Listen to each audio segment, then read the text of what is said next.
মা আজকে কি রান্না হচ্ছে? আজকে মৃগেল মাছ রান্না করব সবজি দিয়ে। মৃগেল মাছ ওই হলুদ লবণ সামান্য মরিচ দিয়ে একটু মাখাই নিয়ে তারপরে একটু অল্প তেল দিয়ে ভেজে নিলাম, একটু আলু ভেজে নিলাম, ঢেঁড়সও দিবা? ঢেঁড়সও দিব একটু।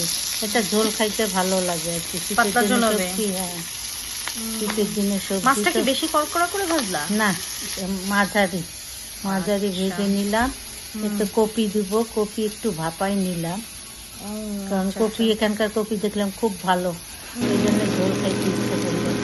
এখানে পেঁয়াজ, পেঁয়াজ তেলে একটু পেঁয়াজ দিলাম, টমেটো কি এটা? টমেটো পেস্ট দিব একটু, রং সুন্দর হয়। আচ্ছা, আর এর মধ্যে লবণ আর কি মশলা দিলাম? হলুদ, মরিচ, জিরা দিলাম, আদা রসুন দিলাম সামান্য। তারপর ভালো করে কষাইতে হবে। হ্যাঁ, অনেকক্ষণ কষাইলে ওই মশলার গন্ধটা চলে যায়।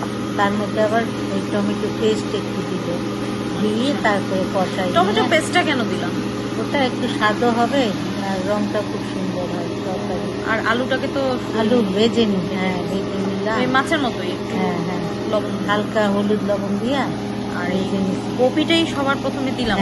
কপি দিলাম, কপিটা একটু মশলার মধ্যে একটু কষাই নিলাম সামান্য। কপি বেশি নাড়া যাবে না, ভেঙে যাবে।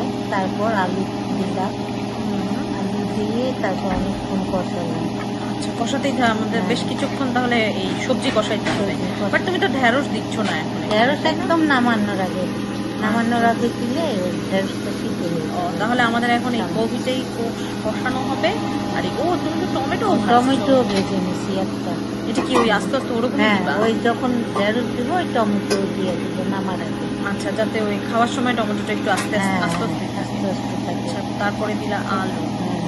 আলু দিয়ে কষাই নিলাম। আচ্ছা, কপি আর আলু আমরা বেশ কিছুক্ষণ কষাবো। আচ্ছা, তারপরে ঝোলের পানি দিয়ে।